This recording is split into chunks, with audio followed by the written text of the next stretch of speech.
My sister uninvited me after I helped plan her entire wedding. So, I canceled all the reservations, leaving her in panic. I'm 27. I never thought I'd be writing this, but here I am, trying to make sense of what just happened with my family. I suppose I should start from the beginning, though some days I wish I could just forget it all. I was adopted by the Hensons when they couldn't have children of their own. I remember the day they brought me home. My new mom had tears in her eyes as she showed me my room, decorated in soft pinks and yellows. "This is all for you," she'd said, holding my small hand. "Welcome home, sweetheart." At first, things were good, not perfect, but I felt loved, and that meant everything to a child who came from an orphanage. I still remember my dad teaching me to ride a bike, his strong hands steady on the seat as he ran alongside me. "You're doing great, princess. Just keep pedaling." But when I was 4, everything changed. My mom got pregnant with my sister Jenny, and suddenly, it was like I became invisible. I remember the day they told me the news, their faces glowing with excitement. "We're going to have a baby," my mom had announced, hands clasped over her stomach. "You're going to be a big sister." I was excited too, at first. But as mom's belly grew, their attention toward me shrank. The bedtime stories stopped. The proud smiles when I showed them my drawings faded. It was subtle at first, but soon undeniable. They didn't say it outright, but their actions made it clear. I had just been a placeholder until they could have their real child. The emotional neglect was constant. They still provided for my basic needs, but the love that had once been there vanished. I remember one particularly painful moment when I was 7. I'd won first place in the school science fair, and I couldn't wait to tell them. But when I got home, waving my blue ribbon, Mom, Dad. "Look what I won." "That's nice, honey," my mom had said distractedly, not even looking up from where she was cooing at Jenny. Jenny just said her first full sentence. Isn't she brilliant? Even Jenny, as she grew up, treated me like a stranger rather than a sister. When she was old enough to understand that I was adopted, she made sure I knew exactly how she felt about it. "You're not really my sister," she told me one day when I tried to play with her dolls. "Mommy said you're adopted. That means you're not really family." I was 12 then, old enough to understand the cruelty in her words, but young enough that they still cut deep. By my teenage years, I started pulling away. It was easier to be alone or with friends than to face the constant reminder that I wasn't really part of the family. My room became my sanctuary, and I threw myself into my studies, determined to build a future where I wouldn't need their approval. The day I turned 18, I moved out. I still remember my dad's dismissive shrug when I told them I was leaving.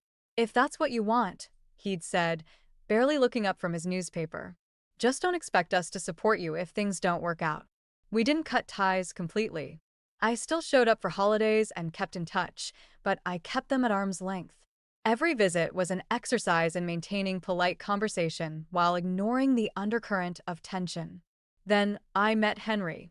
He was different from anyone I'd ever known, warm, understanding, and completely devoted to making me feel loved. The first time he met my family, he noticed something was off. "They seem distant," he'd said carefully on the drive home. "Is it always like that?" I remember breaking down then, telling him everything. Instead of judgment, he offered understanding and support. That's when I knew he was the one. Now I have a good life with Henry. He's shown me what real family support feels like, and I've built a career I'm proud of. But recently, things took an unexpected turn.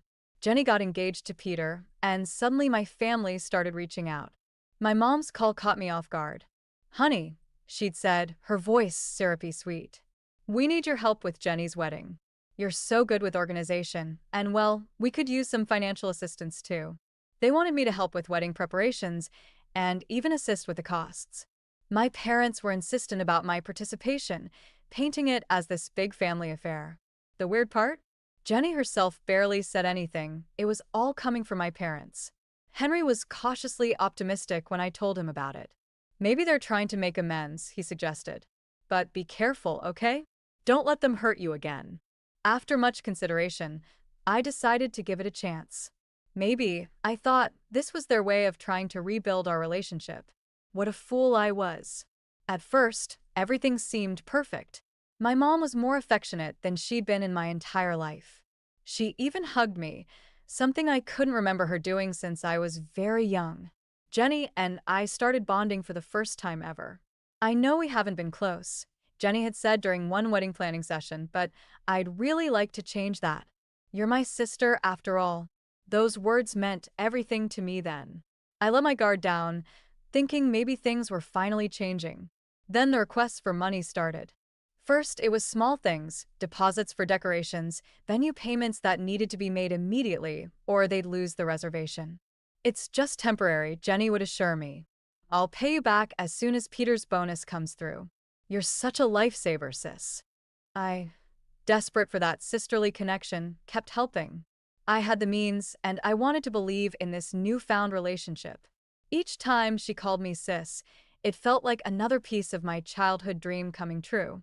But then, after most of the preparations were done and I'd invested significantly in her perfect wedding, Jenny dropped the bomb. She came to my house one evening, looking uncomfortable. About the wedding, she started, not quite meeting my eyes. We've decided to keep it blood family only. Since you're adopted, it wouldn't be appropriate. You understand, right? The shock and pain of that moment are hard to describe. All those childhood feelings of being unwanted came rushing back. I just stood there, unable to speak. It's nothing personal, she added quickly. It's just, well, you're not really family. I found my voice then. Not really family? After everything I've done for you? After all the money I've spent? Oh, come on, she scoffed. Don't be dramatic. It's not like you can't afford it. Besides, you should be happy to help your sister. Sister? I laughed bitterly. Funny how I'm your sister when you need money, but not when it comes to actually being family. They hadn't wanted to reconnect. They just wanted to use me. I left without another word, finally understanding that nothing had changed. But I wasn't going to let them get away with it this time. I spent the next day canceling every reservation I'd made for the wedding. Some deposits were lost, but I didn't care. Let them scramble to put together their blood family only celebration. And scramble they did. Jenny had to take out massive loans to reorganize everything at the last minute. The wedding was a disaster compared to what I'd helped plan, and now she's drowning in debt. My parents have been calling nonstop, trying to guilt me into helping pay off Jenny's loans. She's your sister. My mom insisted during one call. How can you be so heartless? Funny, I replied. She didn't consider me her sister when she uninvited me from the wedding. That was different, my dad chimed in. You need to be the bigger person here. No, I said firmly. I don't. Ask your blood relatives for help instead. But Jenny wasn't done. Her next move was sending fake photos to Henry, claiming I was cheating on him. She even had the audacity to play the concerned sister. I'm so sorry to have to show you this, she wrote to him.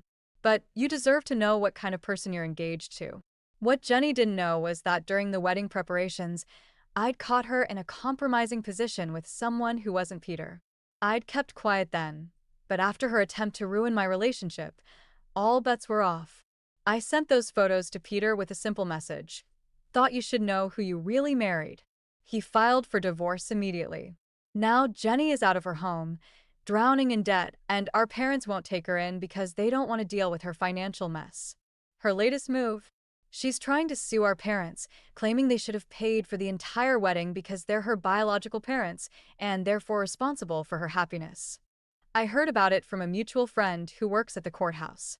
Your sister's lost it, she told me. You should see the lawsuit. She's claiming emotional damages because they made her take out loans instead of paying for her dream wedding. The lawsuit went nowhere, of course. But watching this whole circus unfold from a distance, I finally feel at peace. Last night, Henry found me looking at old family photos. You okay? He asked, sitting beside me. Yeah, I replied, closing the album. I think I finally am. You know what's funny? I spent so many years trying to be part of their family, but I already had a better one right here. He pulled me close, and I felt that familiar warmth that I'd always searched for in my adoptive family, but never found. Sometimes the family you're born into, or in my case, adopted into, isn't the family you end up with. And that's okay. I've learned that it's better to be alone than to keep trying to win the love of people who will never truly accept you. Henry and I are planning our own wedding now. It'll be small, intimate, and filled with people who actually want to be there. And when we have children someday, I promise they'll never have to wonder if they're really family. As for Jenny and my parents, they can keep their blood family only circle. I've finally found where I truly belong.